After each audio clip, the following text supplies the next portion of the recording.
Good afternoon, everyone. So today's class talk about overcoming. Hi.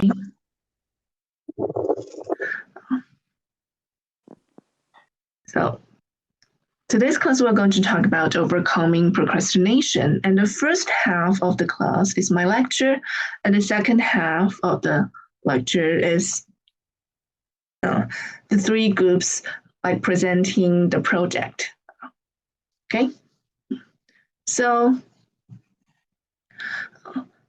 last week we covered about the time management skills, and the first step is to set a goal. Remember that? What's the standard for a good goal, which is SMART goals, right? And the second step is to create a plan. And the third step, and it's the most important step, is to overcome your procrastination and just get started to actually do something. And that is the topic we're going to talk about today.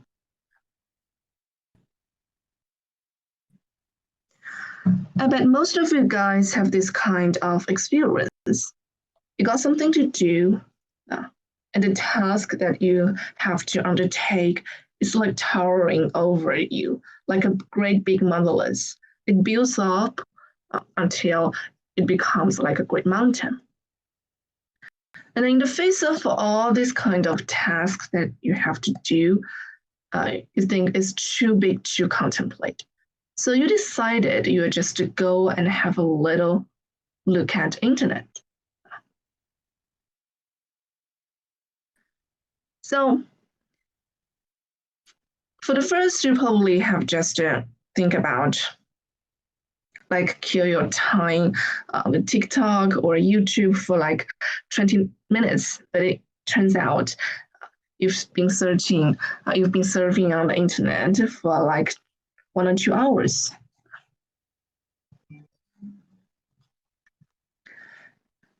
And statistics show that about 80 to 95% of college students admit that they have the problem of procrastination. And among them, 50% of students, they are plagued by habitual procrastination. Let's have a quick look of this very interesting video clip. I tried to find the original version, like the English version, but I failed because I can't get to the international version of TikTok here in the mainland China. But I will translate it for you. And the original language of this video is English too. Okay.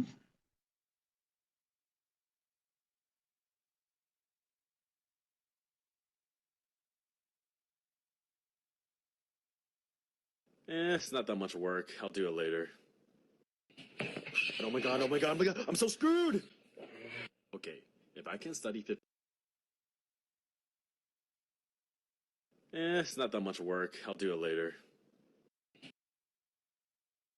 And the first step is refuse to study. Oh my god, I'm so screwed! And the second stage is started to feel panic. Okay, if I can study 50 pages per hour and I don't go to sleep, I might make it.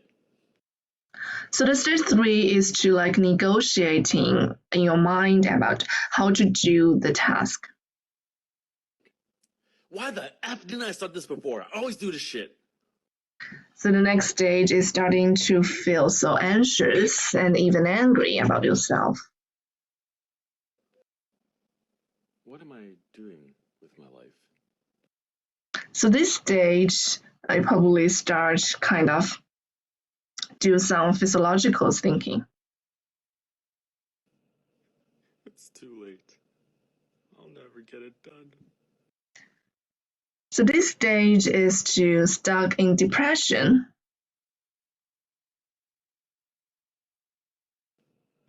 F this shit, I'm going back to bed. And the final stage is to accept the fact that you probably can't make it before the deadline. Okay, so this video clip shows very vividly about when people are procrastinating, like the stages they've gone through in their mind. So what is procrastination?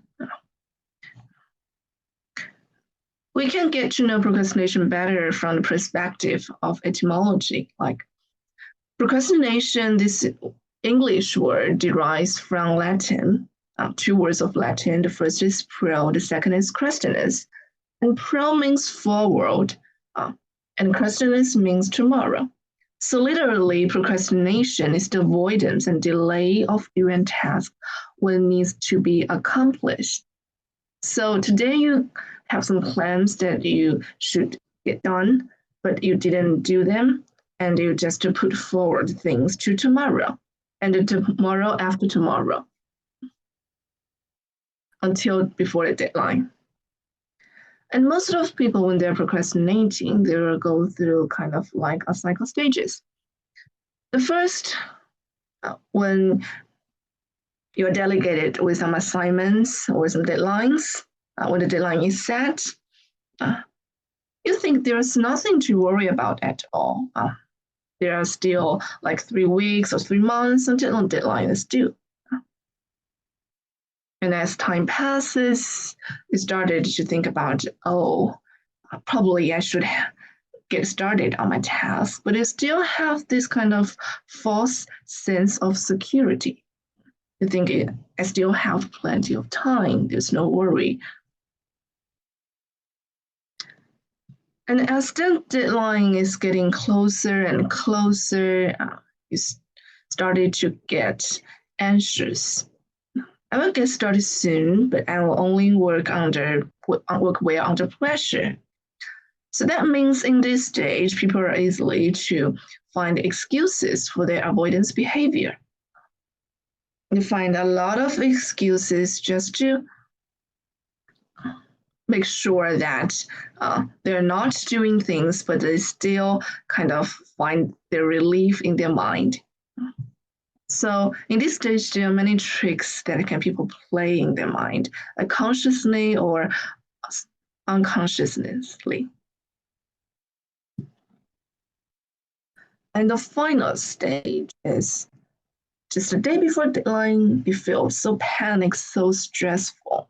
Like, oh no, the assignment is due tomorrow, but I still have so many things that I haven't done. And you start to blame yourself. Oh no, next time I will do better. Next time, I promise I won't procrastinate at all. But however, for most of the times, the next time you got assignment, you started to like recycle this kind of stages.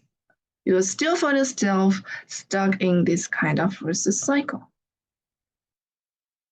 Just as the memo shows, due next week actually means due next week. Due tomorrow actually means due tomorrow. And due today is equal to due today. And for most of the times, it actually means due midnight.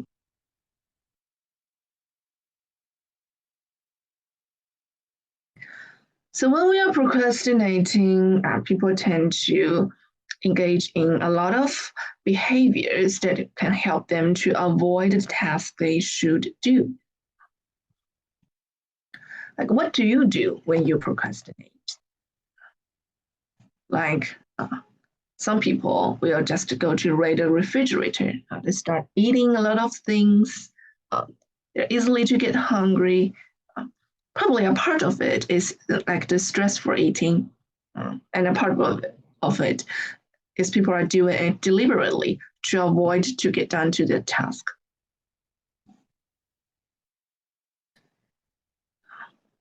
And the next one is also a very common one. I read mystery novels, science fiction, the fictions that can make you feel relaxed. And some people, when they are procrastinating, they don't read this kind of mystery novels or fictions. They read like some very classical literature. And when they're reading it, and they will kind of can persuade themselves that they are not wasting their time, but they are reading something very valuable. They're reading these classical books, and it doesn't make them feel like they are wasting their time, but actually they are doing it like kind of purposely to avoid to do the things that they need to do right now.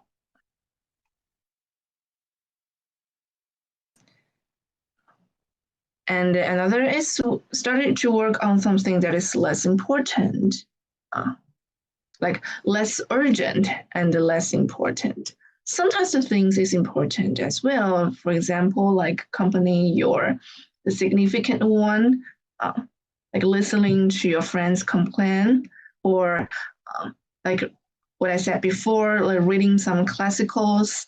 That is also very important too, because they can help you to build your relationship, to maintain your relationship, and to help you to develop, like help you to think about a lot of things. But now it's not less urgent. This kind of things is less urgent and less important. And when you're doing it, it's actually you want to avoid the things that you should do. And I become obsessed with like cleaning my desk and other like housework. I start calling up my friends, or go out jogging or doing other exercises. You're thinking, well, I'm just trying to keep myself healthy. It's not a bad thing to do, right? The things themselves, they are not bad. And even this kind of avoidance behavior itself, they are beneficial for your own life, for your own body. But the problem is the purpose of doing it. Yeah. So most of the times the purpose of doing it is to keep you from doing the things that you need to do. And that becomes the problem. It's not the behavior themselves, their problems. It's that your motivation, your purpose of doing them. And the influence, if you're doing them, the influence on the things that you really need to do. And for some people, they just sit and still or keep doing research. It's probably the most common thing when you are kind of like writing an academic essay or writing some academic papers. You just keep doing research, keep gathering all the papers. And sometimes the information that you have gathered is totally enough for you to write the essay, but you just find it so difficult to just get started writing. Or watch TV, like play video games, read a newspaper, or go shopping, or just go to sleep, kind of like abandon or kind of like give up.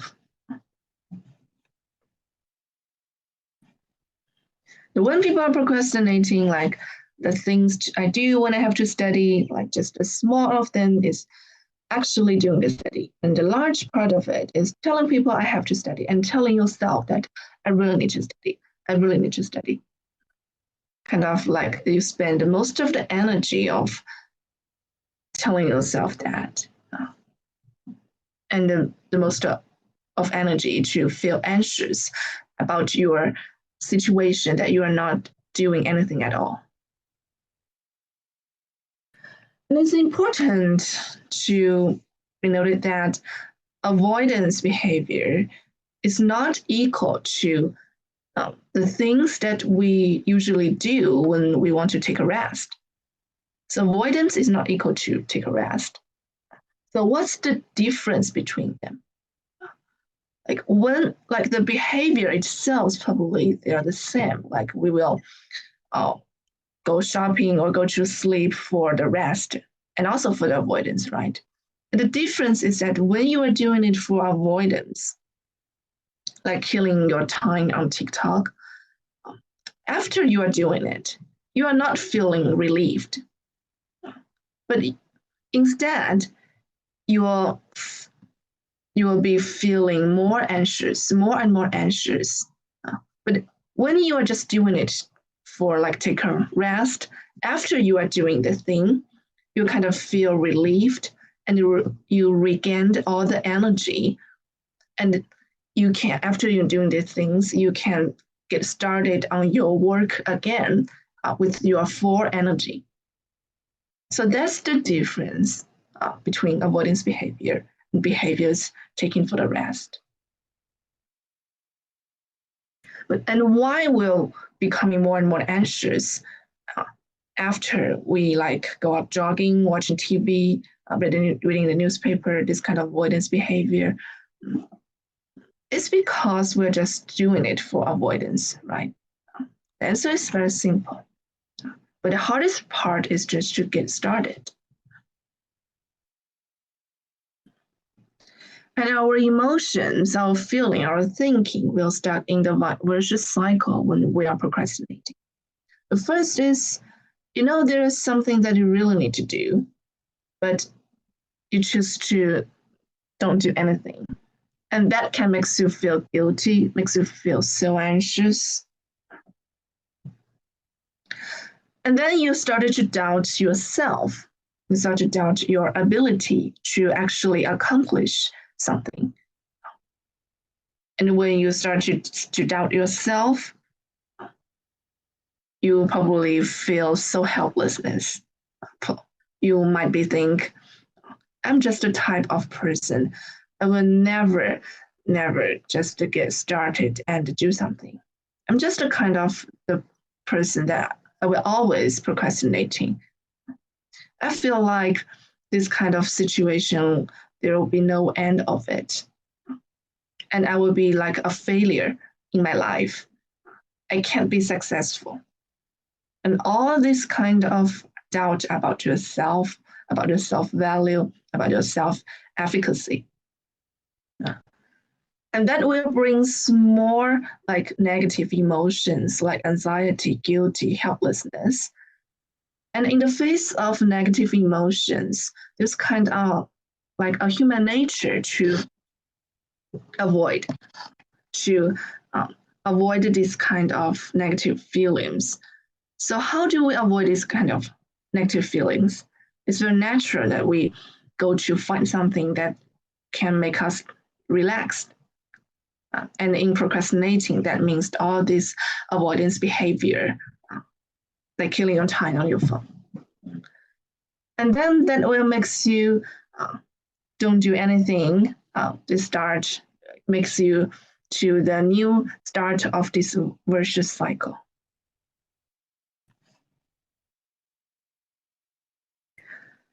What's the brain mechanism, or what kind of research about procrastinating? So in psychology, there was a research find that when people imagined their future selves, the activated areas in the brain, they are similar to the activated areas when they're imagined unrelated individuals, but different from areas activated when they imagine present selves. So what does the result of this research mean, and how does it relate it to procrastination?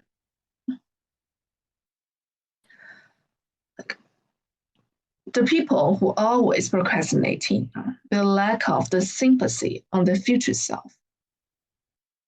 Why?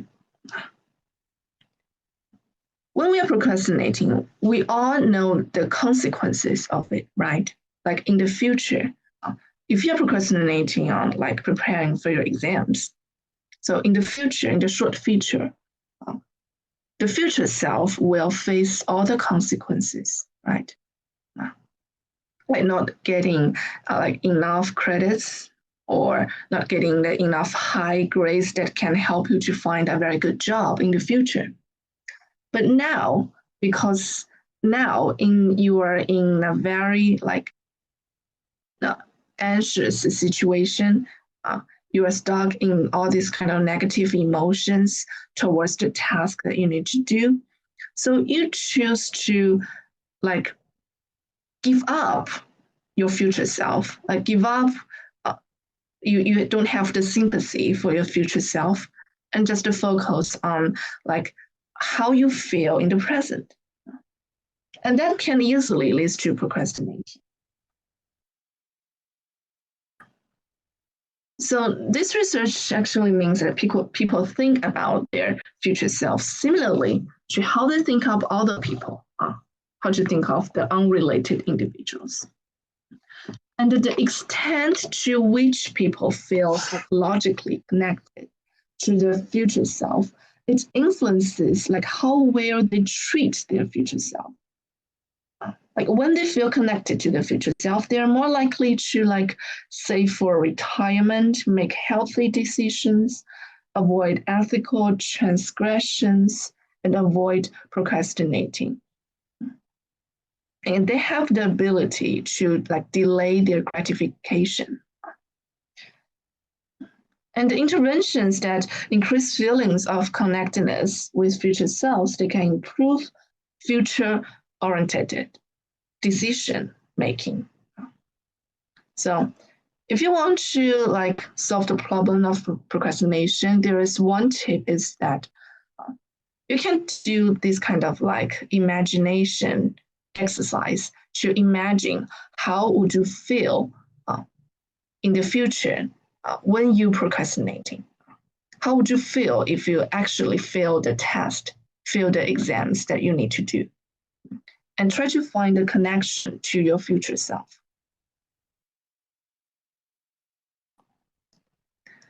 And there's another brain mechanism, important mechanism behind procrastination is actually before the 23 to 30 years old, like this age range, like our brain is not mature, like especially for the prefrontal cortex. So what the functions of prefrontal cortex is to control your auto impulse, to make rational decisions. That's the functions of prefrontal cortex.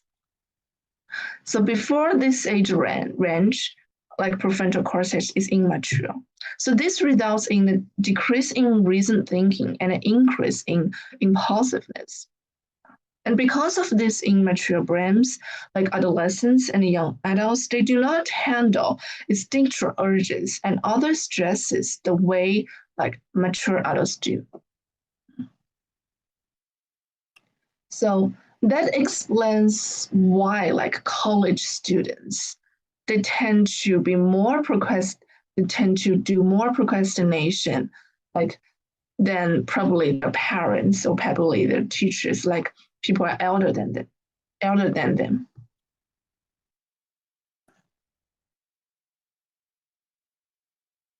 Here's a very interesting graph shows the autonomy of teenagers' brain. Like teenagers' brain, they're different from the adults' brain because the brain of teenagers is still in development. And the immature parts of it that can lead to many like behaviors that are kind of very typical in teenagers, in adolescents. For example, there's embarrassed by parents section, girls are suddenly fascinating, ability to listen to extremely loud bass tracks, and the schoolwork, it just covers the smallest section of the brain. And there's a large part of the brain which have no idea. They don't know what they're thinking about every day. And that's very typical. But to remember, even if like the brain mechanisms, they take some blame for why we are procrastinating, but don't like blame your brain or for why you are procrastinating, because even if among your peer groups, right, you are in the same age range, there are some people they don't procrastinate, and there are some people they always do procrastination, right? So there are individual differences too, and these individual differences they can explain by many other factors.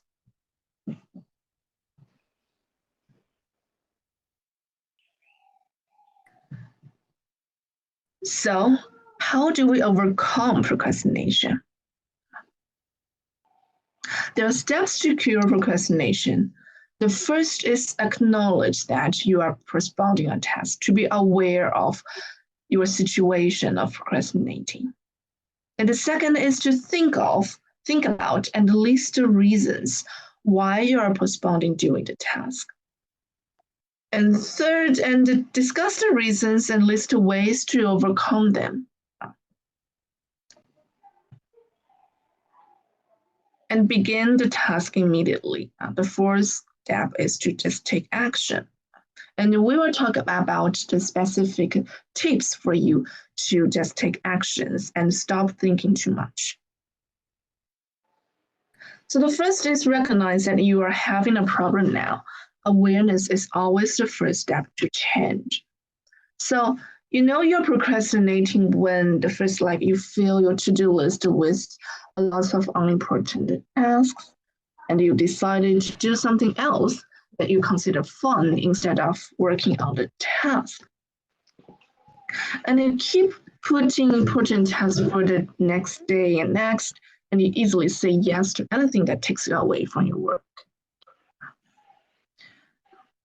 You can think of all these signs and to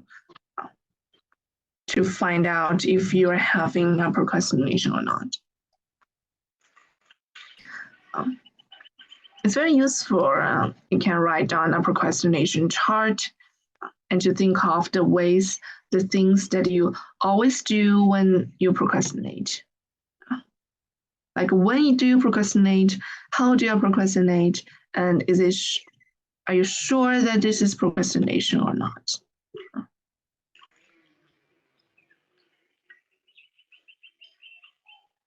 And the second is to list your reasons of procrastination.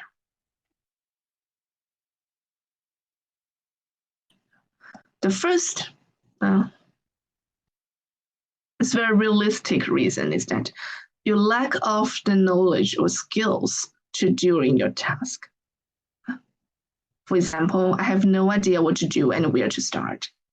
So of course you'll feel anxious. And the second is you kind of had this illusion that you will get the highest efficiency just before the deadline. I always get the highest efficiency just before deadline. You're thinking about it, but actually, it's a very dangerous thing to do. For sometimes, probably you can get this kind of highest energy to do your task, but there are other times you cannot guarantee that. Like the day just before your procrastination, just the day just before the deadline, there will not be something else happens, some emergencies happens. You cannot guarantee that. And also you cannot guarantee that you are in a very good mood. You are in a very good emotional state, which can helps you to do your task. What if you are becoming so anxious and so panic just the day before deadline, so I can't do anything at all? So you can't guarantee the high efficiency, right? And self-overestimation. What does that mean? I'm sure I could finish it in one day. So let's just get a party started. It's like you overestimate the time that you need for finishing the task, or you overestimate your own ability, underestimate the time that you need, and overestimate your ability. Sorry, I just said it wrong. Overestimate your ability and underestimate the time that you need, the time and the energy that you need. And there's another very important reason is that you have little tolerance for anxiety. For example, now I feel so anxious. And it's very common to feel anxious in the face of an important task.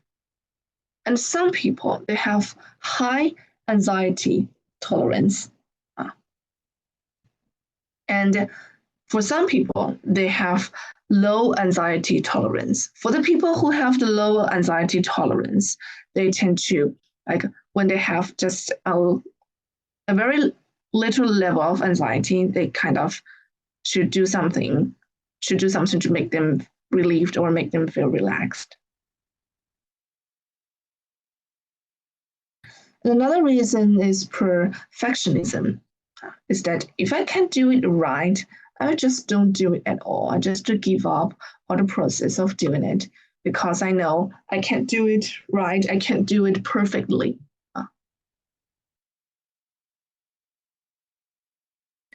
And here's another reason is the feel for failure. Like without procrastination, I have to admit my incapability if I fail. This is a very tricky one, a very tricky reason. And many people, they cannot realize like this reason behind their procrastination behavior. So what does it mean? If you are procrastinating and the results, for example, the results of your exam ends not very well, you get a very bad mark on your exam. But you know that is because you're procrastinating, right? You will start thinking that without procrastination, I have the ability to get a very high grade. However, if I'm not procrastinating, I try my best to prepare for the task. What if I fail the test? So I have no excuse to make. I have to like kind of face the reality that my incapability. I'm not able to do the test right. So procrastination becomes an excuse for you to not facing the reality of failure. And become an excuse to not harming your self-esteem.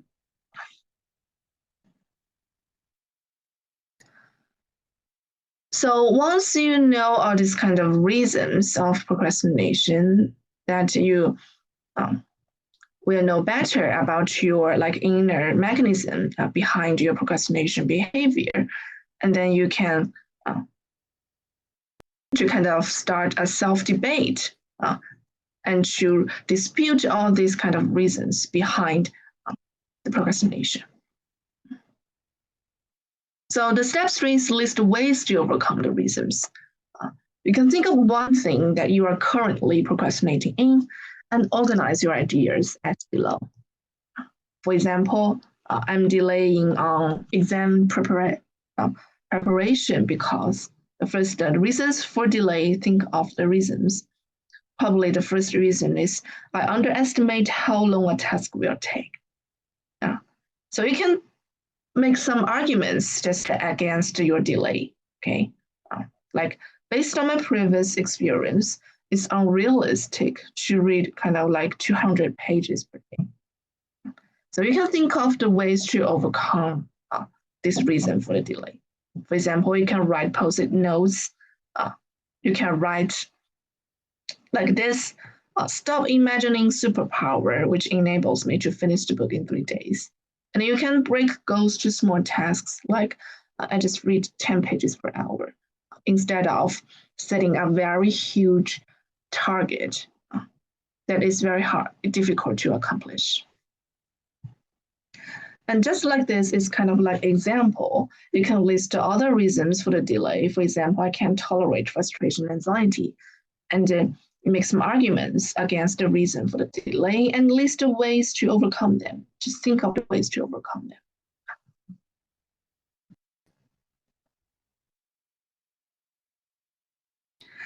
And our last step is to just begin the task immediately. So here we have some strategies that can help you to take action. We all know the theories, right? it is kind of like a human nature. We all know the theories, but it's just hard to get started, just hard to get change. The first is to eliminate distractions. When you decided to study or do a task, just to stay away from your phone and TV. You can put them in a kind of locked box or locked drawer and give the key to someone that you can trust.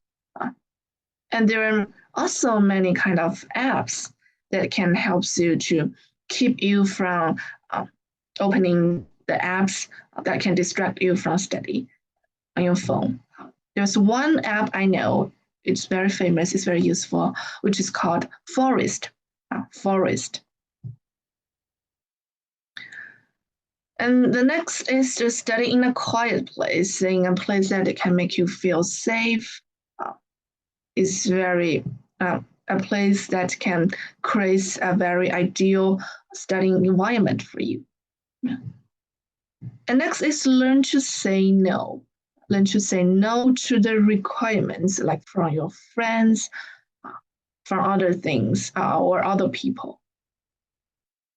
Especially for the cause to like hang out together from your friends. And that becomes more difficult to refuse because like in your deep mind, you actually want to go and hang out with them, right? So that will need more energy for you to say no. And the strategy 2 is the 5 minutes rule. Many times, like the hardest part of doing a task is to begin, right? Just to start it. And after you have already started it, everything becomes like as a flow. So if you find it really, really difficult to start, you can just think, you can just talk to yourself like, I will just start doing it for like 5 minutes. After 5 minutes, if I don't want to do it, I can drop it. But after 5 minutes, if I feel like, well, it feels okay if I just keep doing it and you keep doing it. So for many people, eventually you will want to complete it.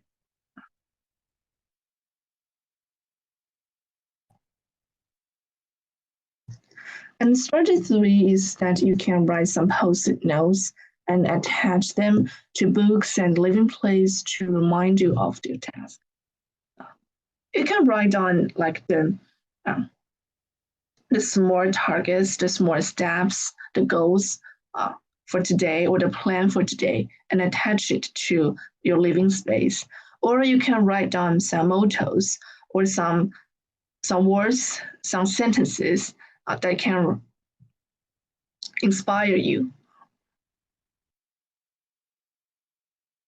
And strategy 4 is to give yourself immediate rewards.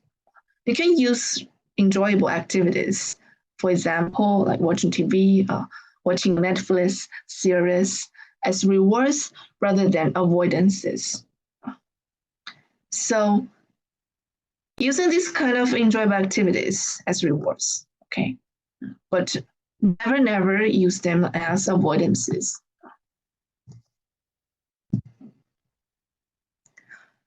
So now is the procrastination part of today's class. And now we're going to take 10 minutes break, and after 10 minutes, and the groups who have already talked to me privately to say that they want to do the presentation, just prepare for the presentation, okay? Okay, 老师。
Hi everyone. Time to back to class. Yeah, 老师, let's continue. Hi. So next, there will be three groups where present their project. Their mental health advocate, mind menders, Focus 6. So which group would like to be the first?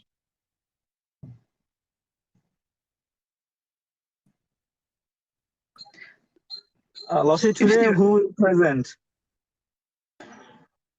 Okay. So if your group wants to be the first, you can just start sharing the screen. Yes, Laoshi, we want to be the first. We are waiting for our group leader to share her screen. Okay.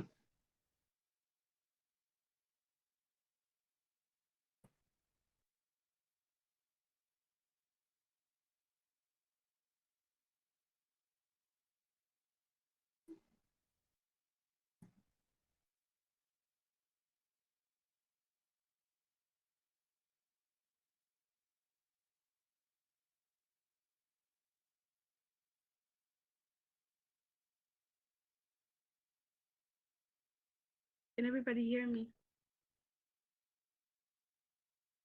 Yes. Yes, we can hear you. Okay, so my name is Miriam Mwala, and I'm the group leader of the Mental Health Advocates. And from the screen, you can see our members. There's Mwasa Chileche. They're going to be introducing themselves as they speak. So today, we chose a topic called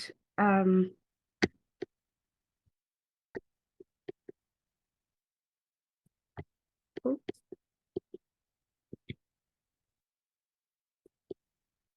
Hold on.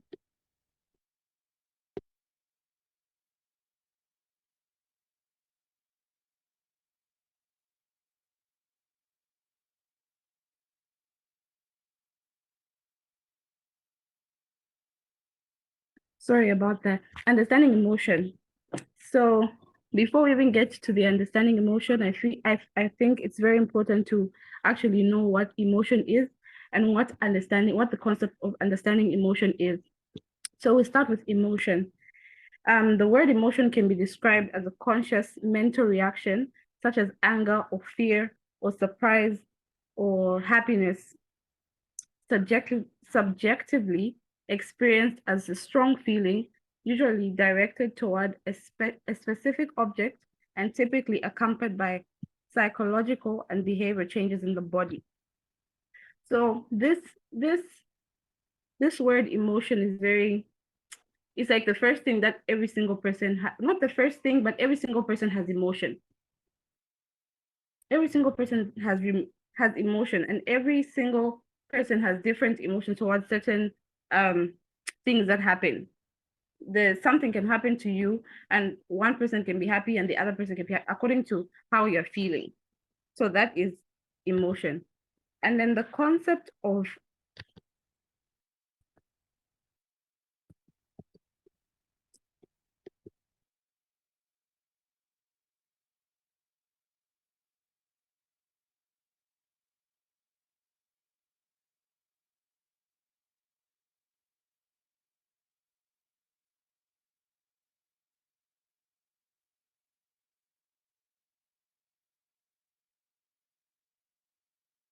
I am facing some problems over here. I'm sorry for the delay.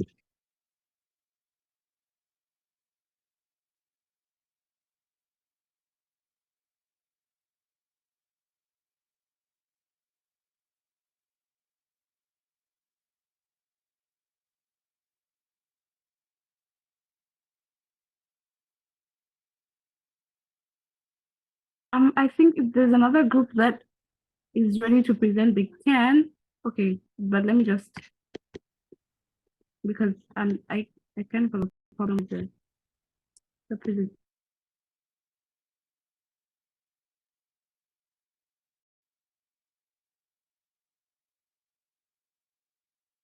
We continue. I'm so sorry.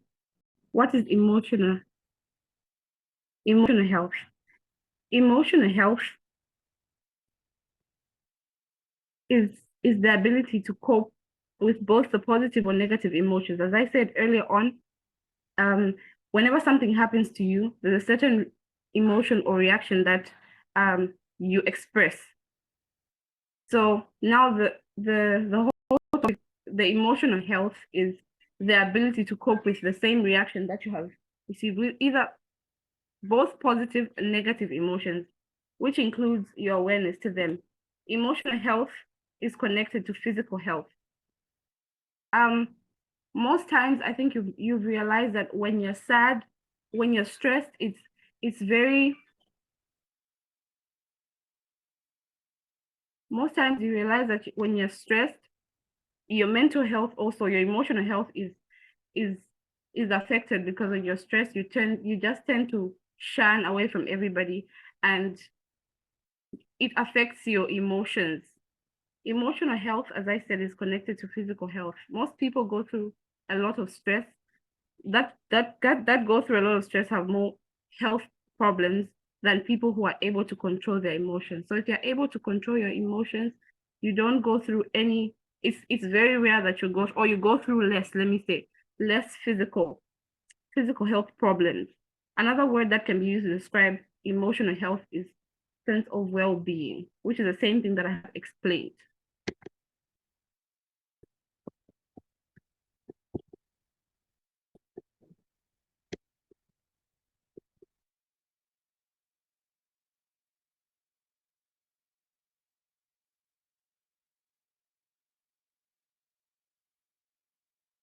Good afternoon, Laushi. Good afternoon, everyone. My name is Junice Anna, and I'm going to continue.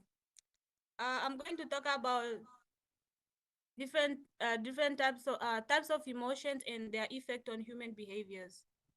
During the 1970s, psychologist Paul Ekman identified 6 basic of emotions that suggested that they were universally experienced in human cultures. Types of basic emotions are happiness, sadness, fear, disgust, anger, and surprise.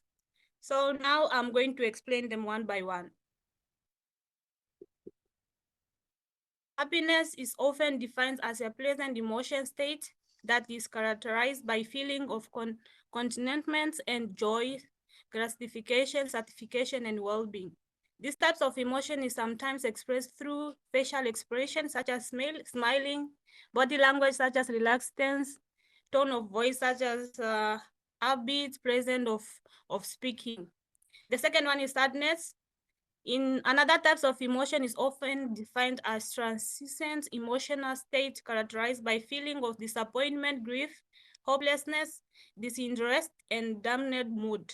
It can be expressed during, including crying, damned mood, lethargy, and quietness.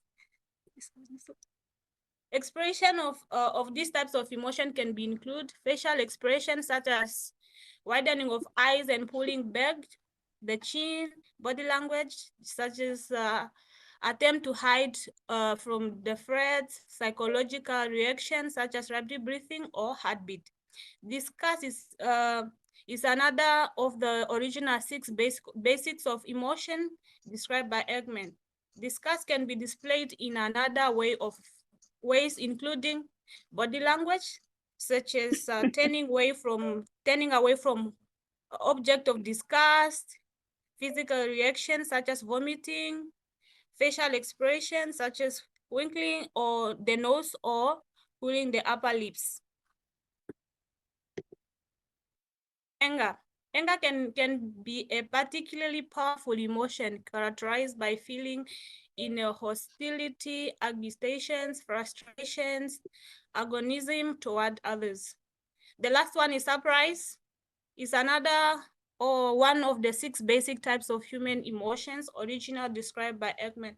Surprise is usually quiet brief and is characterized by physical style response following something unexpected. My micro.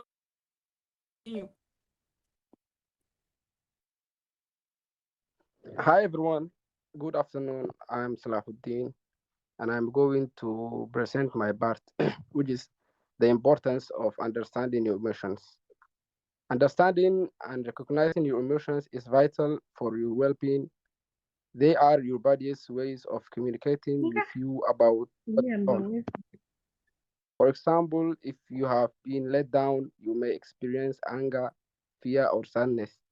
Of course, some feelings are of course some feelings are more difficult than others, such as shame, which is perhaps the most uncomfortable of all. But they are equally important, and what matters is that how you react to your feelings and acknowledge them as they arise. An important part of knowing your emotional experience is understanding which part of your body gets activated with a particular emotion. The more connected you are with yourself and the more you understanding your emotional response, the easier it is to deal with with life's challenge as you understand why some things impacts in particular way. So I finished my part. Thanks for all. Okay, good evening, guys. I'm Melissa, and I'm going to explain how to know you struggle with your emotions. Emotion is a natural, instinctive state of mind deriving from one circumstance, mode, or relationship with others. Then, how to know that you're struggling with your emotion? There's lacking energy or feeling tired, feeling exhausted all the time, like you don't want to do anything, you just sometimes want to stay in your bed, experiencing a brain fog, finding it hard to think, finding it hard to concentrate, feeling restless and feeling tearful, like you want to cry all the time, but you don't know why, not wanting to talk or be with other people, not wanting to do things that you usually enjoy. Sometimes you use alcohol or drugs so that you can cope with the feelings, and you find it hard to cope with everyday things and tasks. Thanks.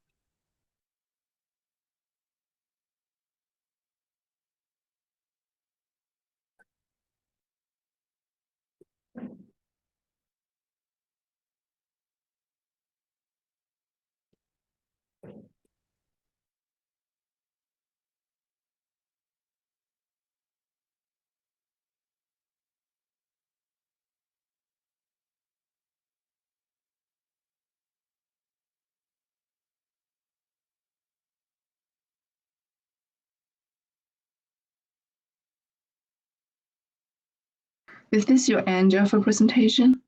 No, it's not Laoshi.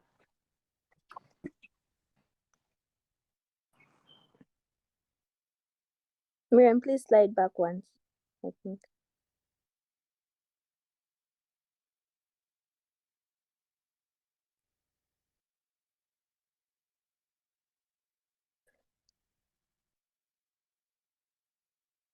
Group leader, please slide back.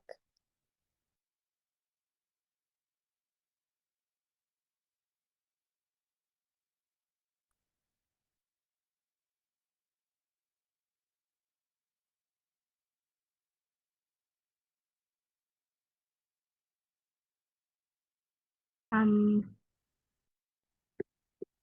having some difficulty. You can just start from here and then I'll go back in the next slide. Okay, so my part is, I think, sharing. I'm supposed to share on how you're supposed to deal with your emotional health. So from the previous class, we've learned how you, from the person I just took over, she described how you know you have some difficulties in your emotional health. So now you need to be aware of your emotions and reactions. Notice what in your life makes you sad, frustrated, or angry. Try to address it or change those things. That's the first thing you should do. So once you know what's making you sad and what's making you frustrated, what's making you angry, you need to be aware and be able to manage your emotions and how to react to certain situations. Then the second one is to express your feelings in appropriate ways. Let people close to you know when something is bothering you. Keeping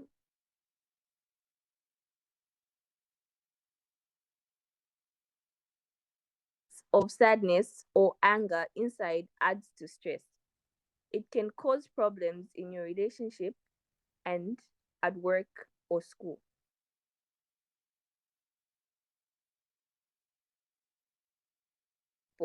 So when you're going through something, you're frustrated about something, and you do not know how to control your emotions and your reactions, it's better that you share them with someone so that they help you on how to manage those emotions.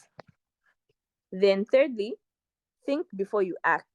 So give yourself time to think and be calm before you say or do something you might regret. So whenever you're in a situation where you cannot control your emotions or your reactions towards a situation, ensure that you think. Have some time, just think before you act. And also, 4 is manage stress. Learn relaxation methods to cope with stress. These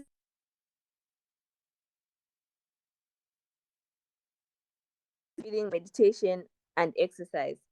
So another way of helping yourself manage stress is just do relaxation exercises by not focusing on what's affecting you at the moment. You can just take a deep breath, count up to 10 slowly, just to relieve you from all the emotions. Then 5, retrieve for balance. For a healthy balance between work and play and between activity and rest, make time for things you enjoy. Focus on positive things in your life. So the moment when things seem like they're out of control, or things are just getting to you, you can just focus on the positive things, like you're well, and you're not sick, or just the little things that people tend to overlook. And also, 6, take care of your physical health. Exercise regularly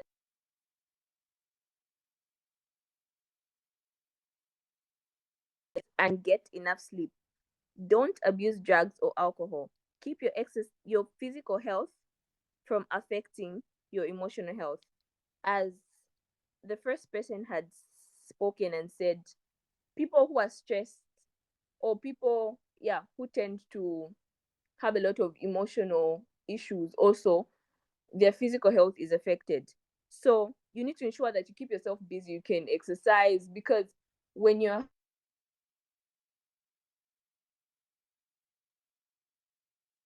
tend to keep yourself away from everybody else. So you can, instead of keeping yourself alone, you can exercise just to keep your mind busy and keep your body fit. And then connect with others. Make a lunch date, join a group, and say hi to strangers. We need positive connections with other people. Find purpose and meaning.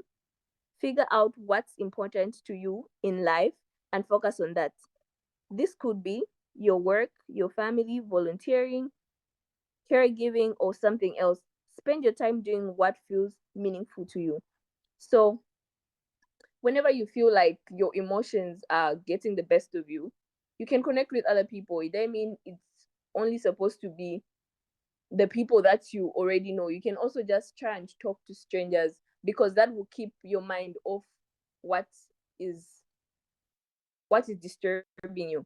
Then 8, stay positive. Focus on the good things in your life. Forgive yourself for making mistakes and forgive others. Spend time with healthy, positive people.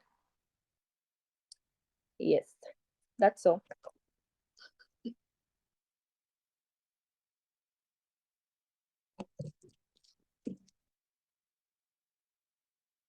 Hello, everyone. My name is Ghazali Gali from Civil Engineering Department. I'm here to present my part of the presentation. I'm going to make a conclusion about this presentation. As our audience learn on the previous slide explained by my group members, we have learned that types of emotion, and how to understand your emotion. So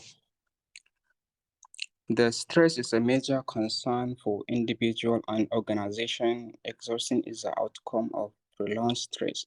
Individuals and organizations can take many approaches to lessen the negative health and work outcomes associated with being overstressed.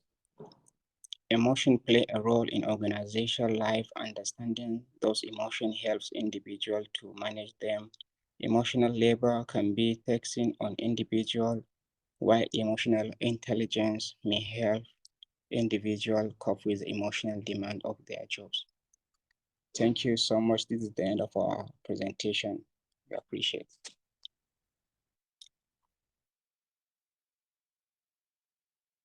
it. Nice. Well done for the first one to present. That takes courage to volunteer to be the first. It's a great job. And I like the point that when you describe the emotions like the anger or depression and happiness, like you explain it from like different aspects like body language, facial expression, physiological reactions. That's a good point. But I have some suggestions for you. The first is like the title is Understanding the Emotions. So it's not just to describe the emotions.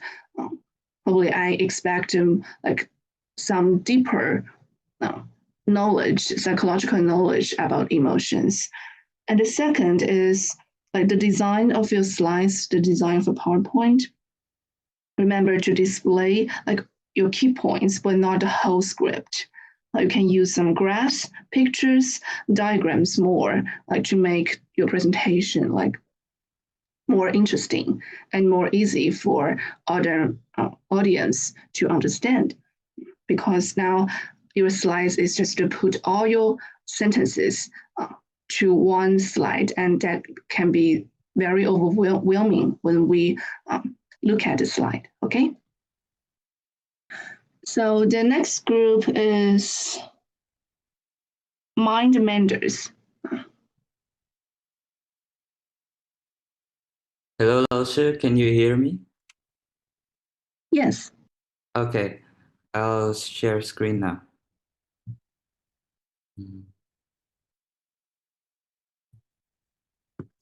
Okay, hello everyone. My name is Bailey. I'm your speaker in this presentation.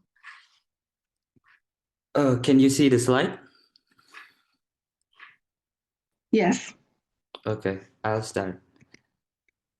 Hey everyone, we are the Mind Menders. Our group consists of Rizvi, the leader, and then Himel, Yuges, myself, Bailey, Abdul Razak, and Murad Hossain. This is the mental health presentation. Okay, so our topics is emotions, autonomic nervous system, and energy in motion. Okay, there are several types of emotions like anger, joy, fear, sadness, love. So what is an emotion? It is a conscious mental reaction, subjectively experienced as a strong feeling, usually directed toward a specific object and typically accompanied by physiological and behavioral changes in the body. In other words, you can say state of feeling. Emotions. Our body responses usually involves physiological arousal, expressive behaviors, and conscious experience.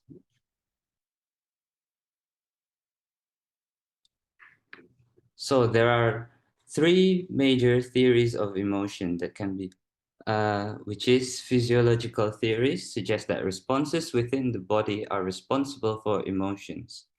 And then neurological theories proposes that activity within the brain leads to emotional responses.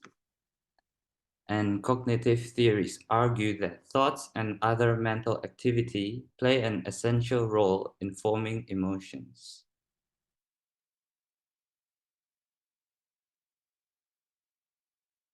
Some common contradictions in emotion research. Which comes first, physiological arousal or the subjective experience of an emotion? And can we react emotionally before appraising a situation, or does thinking always comes before emotion? So there is a common sense theory that emotion arousing stimulus leads to a conscious feeling and a physiological response. For example, when you see an angry dog, it triggers feelings of fear and physical responses such as trembling, or in this case, running away.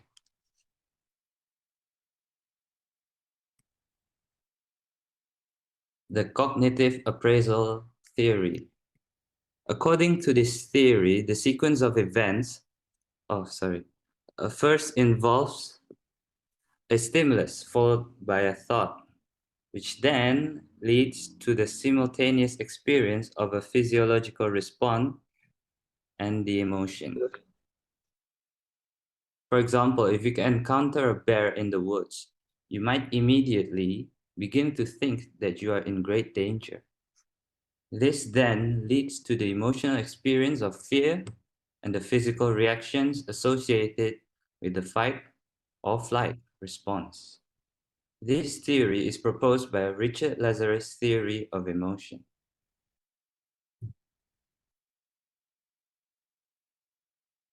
Next, the autonomic nervous system, the division of the peripheral nervous system that controls the glands and muscles of the internal organs. Its subdivisions are the sympathetic division and the parasympathetic division. Sympathetic being the arousing emotion and the parasympathetic is the calming one. They monitors the autonomic functions such as breathing, blood pressure, and digestive processes. The sympathetic nervous system is the part of the autonomic nervous system that arouses the body to deal with perceived threats, fight or flight. The parasympathetic nervous system is the part of the autonomic nervous system that calms the body, brings the body back down to a relaxed state.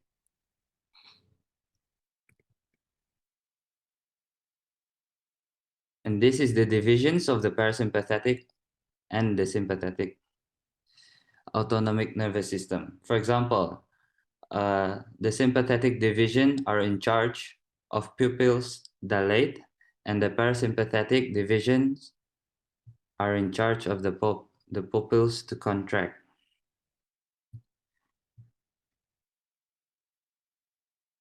And so on. Okay, emotions introduction. Now, we have learned about emotions thoroughly from Laosh's PowerPoint, briefly from here, and the previous presentation. Its theories, physiological science, gender differences, expression, and so on. So far, we've learned it logically and physically. But what if we learned it spiritually and not logical for mental health purposes? Emotions are energy vibrations, and our emotions shift our attention to things we attract in our daily lives. They are energy in movement. Dealing with emotions is a constant in our lives. We deal with them every single day, catching us by surprise. And depending on the circumstances, they can make us feel as if we are riding on a roller coaster. And at the end of the day, it could suck the soul out of you. As a matter of fact, emotions can raise or lower your vibrational frequency and thus alter your energy levels and attitude on life.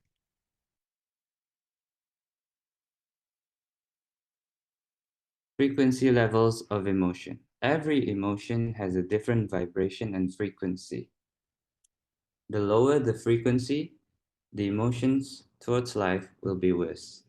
On the other hand, the higher the frequency, the better it is for your mental health. This number shows the frequency stats. The higher it is, it's the better for you and your life view.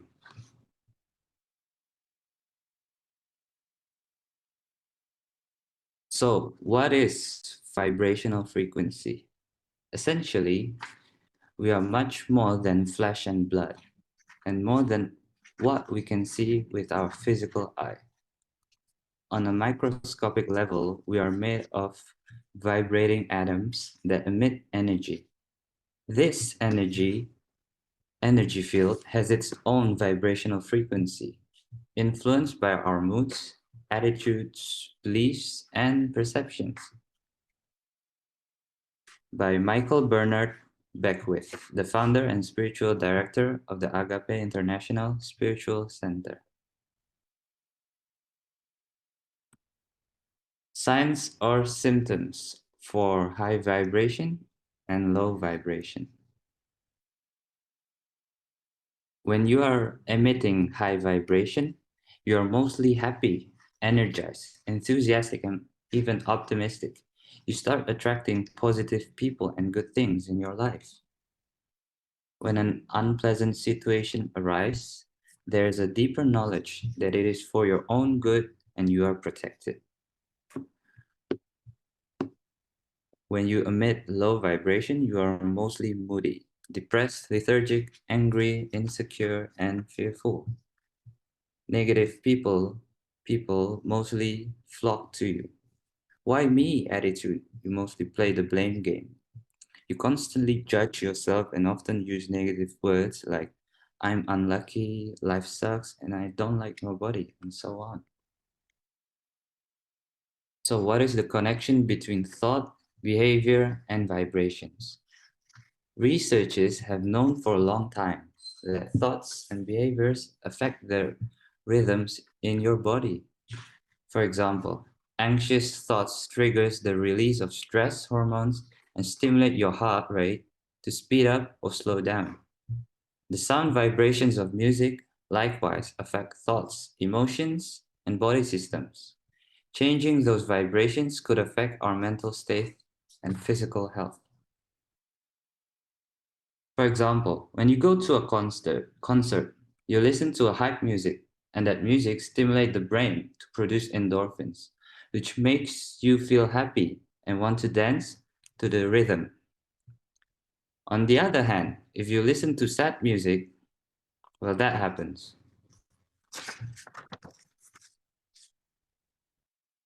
Now, how to increase your vibration? There are several recommended ways by experts on this field to elevate your vibrational level while also providing health benefits. The first one is meditation and breathwork. Doing meditation and breathwork, preferably outdoor, surrounded by nature, it could increase your vibration levels as well as your mindfulness. Next one is gratitude and affirmation. Having a gratitude journal is just one of the best way to increase your own happiness. And by planting seeds of affirmation in your subconscious mind would also help in increasing gratitude and self-love. The third one, generosity. By giving other people and you feel happy for it.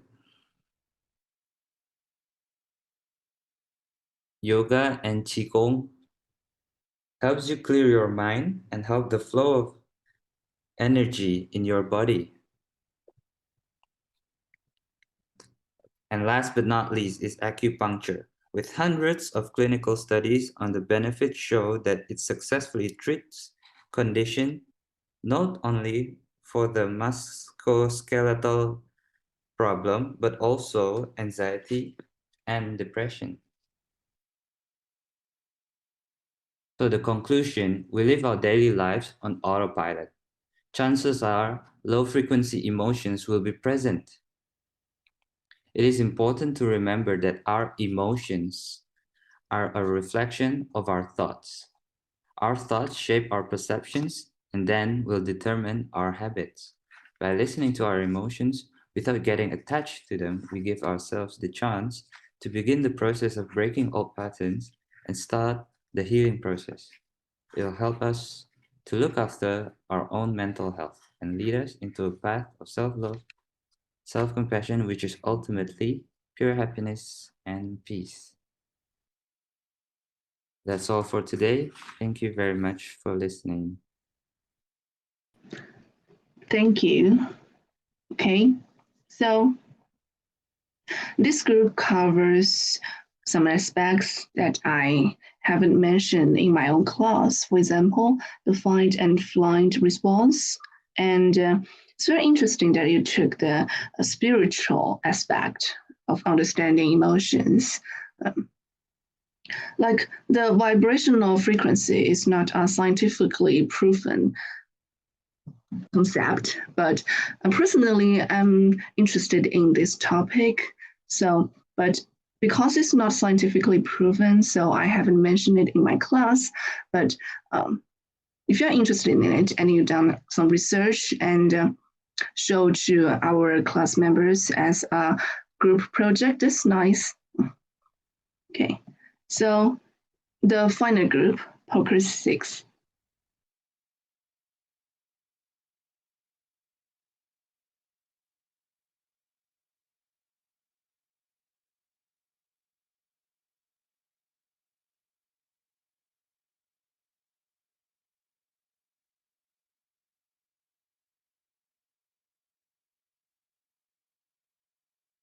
Hello, teacher. Hello, everyone. Hi. Our subject name is Mental Health of College Student.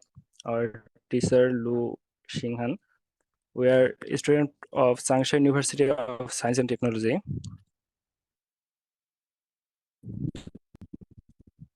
Myself, Rai Pratyay Kumar, and my group, another member are Shojib Hassan Bhuyan, Sabir Mohammad Shoikot, Jaman Shahidur, Shakil M.D. Imrus Rayan, and Abdul Aziz.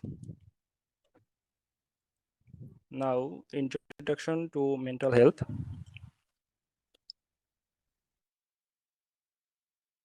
Good mental health means being generally able to think, feel, and react in these ways that you need and want to live your life. But if you go through a period of poor mental health, you might find there ways your frequency, thinking, feeling, or reacting become difficult or even impossible to cope with. This can feel just a bad and physical illness or even worse. Mental well-being describes your mental states, how you are feeling, and how well you can cope with day or day life. Our mental well-being and dynamic, it can change from moment to moment, day to day, month to month, or year to year. Type of mental health problem: anxiety, depression, eating problems, schizophrenia, phobias, obsessive compulsive disorder, bipolar disorder, personality disorder, and PTSD. Now our topic, mood disorders, depression.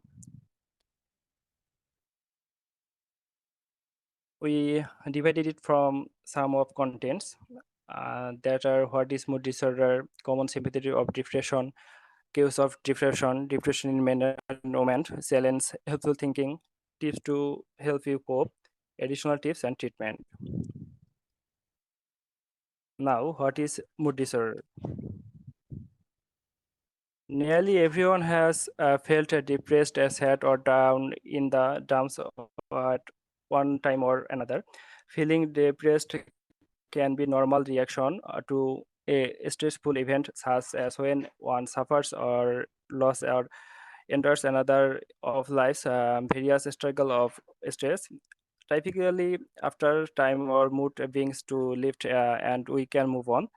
Depression is a seriously medical condition that affects your behavior, your thinking, your emotion, and physical health over time. While feeling down only lasts of short while, depression affects you for at last 2 weeks and affects your everyday life and ability or to function. It can vary from mild to severe and can help a profound impact, affecting every aspect of individual, their relationship, family, and work life. Now, common sympathies of depression. There are some sympathies of depression, feeling sad or empty, the thoughts of death, of suicide, excess and pains, overeating and weight gain, lack of appetite, poor memory, insomnia or lack of sleep, fatigue and lack of energy and irritability, no pleasures, no inactivities, feeling expensive, guilty, feeling worthless, feeling hopeless or helpless. Now, what case of depression?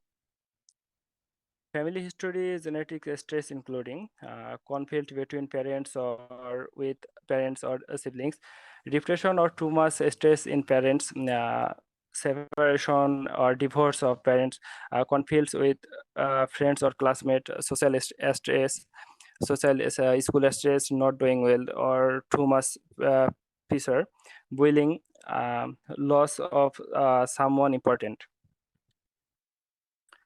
Want to be concentrated, feeling sad or depressed for more than 2 weeks, increase in irritability and anger, drastic change in behavior or personality, not enjoying life, school or activities as much, trouble coping with home, school and work. Sharp mood swings affecting ability or to function, feeling hopeless or worthless, problem with sleep, appreciate energy and concentration, hygienic, expression of wanting to die or plans to harm him or herself. Mood disorder. Childhood and abstinence and depression are real. Mood disorders in children and abstinence are among the most common fanatic disorder. 50% of depressed adults had their first episode before age 20. Life events, stress play a role to timing and onset. Now, depression in men and women. Depression in men are less likely to admit, less likely to be detected. 6 million men in the US affected, suicide in men in 4x that of women, more the women attempt of marked by AOD, excessively long working hours, many effects of irritability, anger, discouragement rather than hopelessness or helplessness. And depression in women. Women experience depression about twice as often as men. Edited awareness, work or life balance, parenting, single parenting, caring for children and young parents, hormonal factors, since in menstrual cycle, pregnancy, pregnancy, postpartum period, pre-menopause and menopause. Challenge helpful thinking. We can too be prone a disordered thinking at times. When we are stressed, our distorted thinking or helpful thinking style become more exaggerated. This is something that happens outside our awareness and can become an automatic habit. Examples are here.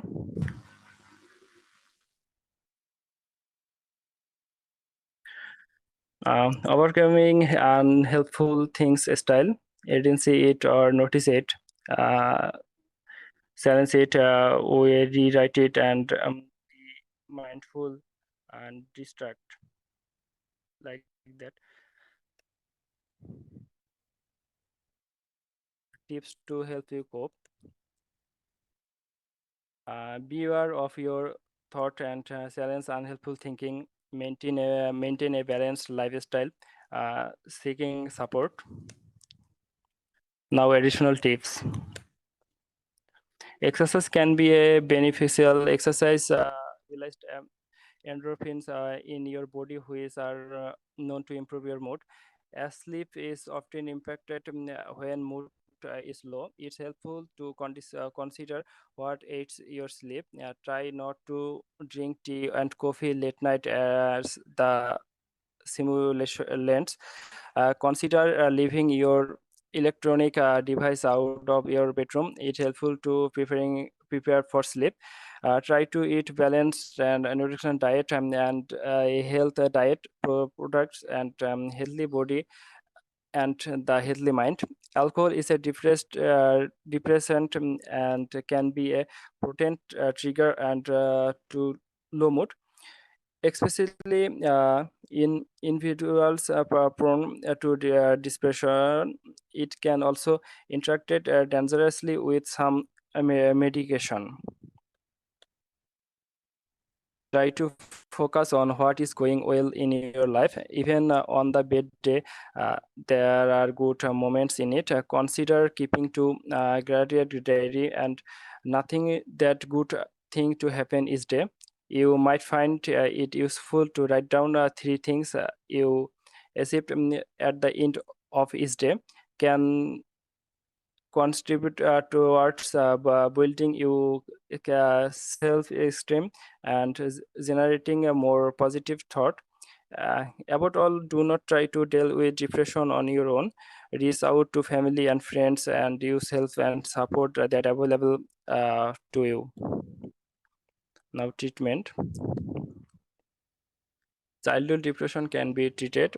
At least 70 or 80% of kids with depression can be effectively treated.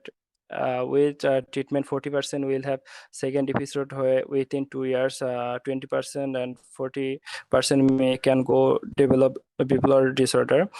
Most experience residual symptoms and 72% experience recurrent episode within 5 years. Treatment of major depression. Treatment methods may include individual therapy, family therapy, and medication.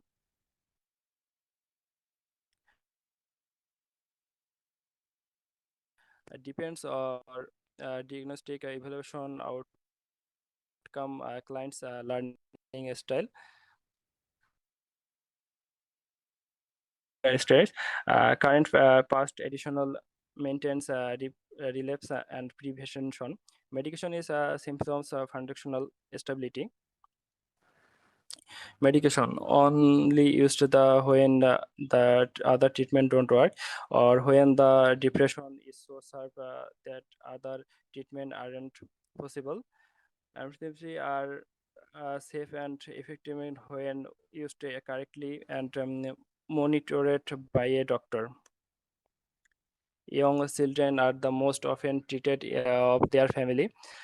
Working with parents to help them to their child. Family therapy is the family problems are the part of problem. Cognitive and behavioral therapy is proved to very effective. The child learns ways to manage stress, do things that help her feel better and think more positively. That's of all today. Thank you, everyone. Okay, thank you. Well done. Like, explained very kind of a lot of things about depression. Not only covered a wide range of knowledge about depression, but also it goes very deep.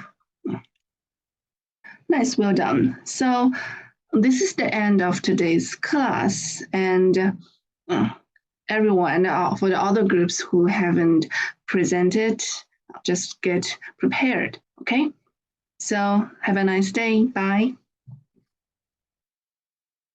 Bye bye, Lakshin. Okay, Thank you. bye bye, Lakshin. Jai Jai Laoshi. Bye, Laoshi.